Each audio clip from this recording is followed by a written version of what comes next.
I'm hesitant to bring up the sex change because it's not my business, but you've brought it up a couple of times, so Yeah. I want to talk about it if you want to talk about it. Hey. Not necessarily about like the surgery, of course, but like just about like your decision to do that and how that feels for you today.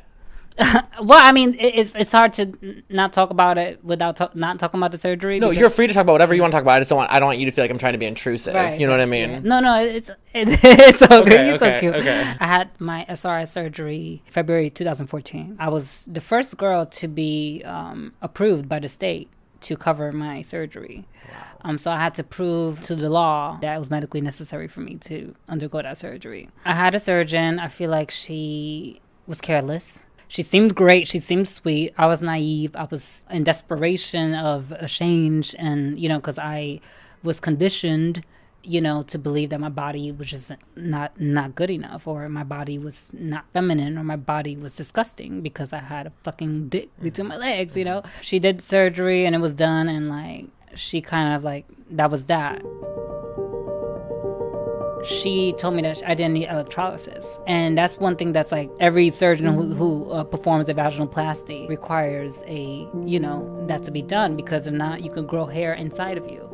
And that's something that I've had to like struggle with, where it's like, not like massive, like, hair, but it would be like one hair, and then it would just create like just complications for me.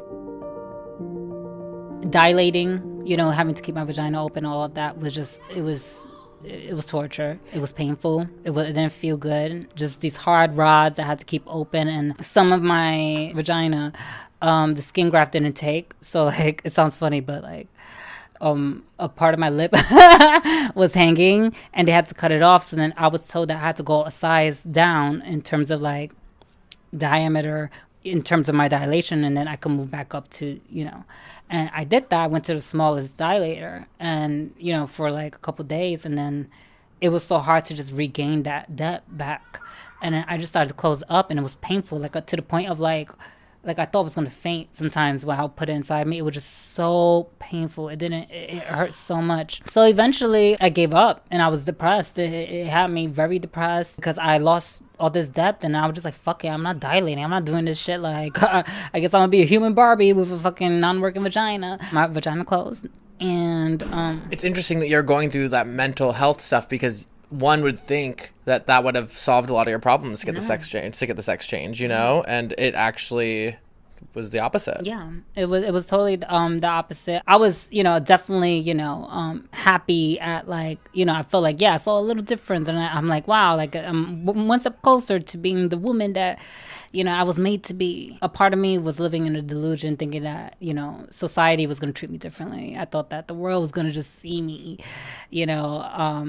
and allow me to coexist, with the rest of them without alienating me. I've learned that trans people were always, regardless of how feminine you look, how much of a pussy you have, how deep it is, how not, how, it's just, it's how we've seen it in this world. And honestly, I know this is a controversial thing to say, but I think that trans people, we're the most hated people, or the most misunderstood people in the world. I was just frustrated because I'm like, damn, I'm all this woman, and physically, like, I have this part, but I can't even, like, utilize it. Now looking back, if you had the chance to rewind time, would you have still gotten surgery? No. Really? Yeah, I think I would have not. The reason why I want to get a second surgery is because I can't go back. That's, the path that I chose out of ignorance, and, I was a bit naive.